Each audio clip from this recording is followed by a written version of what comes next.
Okay, second time recording this because for whatever reason my audio interface can't stay connected. So after last week's video being rather negative, I wanted to make a video on something that I find genuinely interesting and enjoy. So I made no secret that I'm really into Warhammer, both 40k and Age of Sigmar, as well as D&D. And if you've seen how expensive those hobbies can be, you may be questioning my sanity and why I'm willing to spend so much money on plastic. Well, the short answer is I make bad financial decisions, but the long answer is I made a different bad financial decision and bought a 3D printer. Now, everyone is entitled to their opinion on if 3D printing is good for tabletop wargames, and I personally fall on the side of saying that it is good, but it is important to note that 3D printing is not magic and can cause just as many headaches as assembling the little plastic kits. For example, failed prints.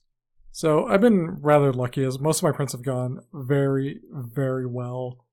But I've seen some spectacular failures in my own prints, such as getting stuck to the bottom of the vat, missing a body part because of wonky supports, running out of resin mid-print and not noticing. And there's probably some other types of failures, but those are the ones that have happened to me personally. Another downside is the cleanup process. Now, if you are not an idiot, this process isn't that bad. But if my previous videos have shown anything about myself, it is that I am in fact an idiot. This has led me to spilling half a bottle of resin on my workspace, and let me just say this. Stubbing your toe. Stepping on Lego. 100% completing Postal 3. This is a small list of things that are less painful than cleaning up that much resin. So please don't be dumb and know what you're doing. So if you've heard all that and still want to get into 3D printing, allow me to impart my knowledge gained from other people on YouTube who have been doing this since I was in high school. First thing you need to consider is what you want to print. For me, I predominantly want to print miniatures for D&D and Warhammer, so I went with resin.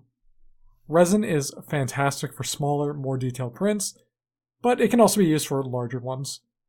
For example, my nephew is really into tanks and asked me to print one out for him. And roughly 16 hours later, I had a tank for him. But even with its ability to print larger objects, it's still not ideal, as even the largest build plate on a resin printer is nothing compared to an FDM one.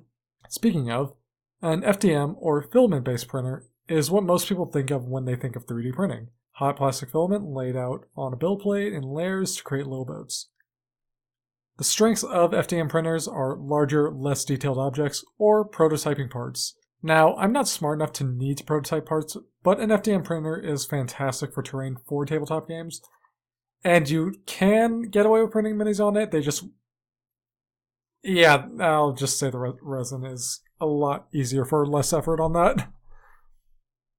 Now, luckily for all of us, this hobby is no longer niche, and solid 3D printers can be purchased for reasonably cheap. So it's less about money and more about having the space and time for the printer. Overall, I highly recommend 3D printing for my fellow tabletop gaming nerds, but I'd like to quote the YouTube channel Simply Warhammer. You shouldn't 3D print. Instead, what I actually mean is get someone else to do it for you. Something my nephew learned at a young age by getting me to 3D print his tanks. So yeah, I've been Rowan. I hope you all have been having a much better day than I have been, and I'm off to print more corrupted void commandos, spacemen who gave up being marine biology enforcers to sow chaos. See you next week. Running out of resin, mint. Watching people on YouTube who have been printing this since I was in high school. Wait, been printing this? What have they been printing since I was in high school? Why is it taking this long?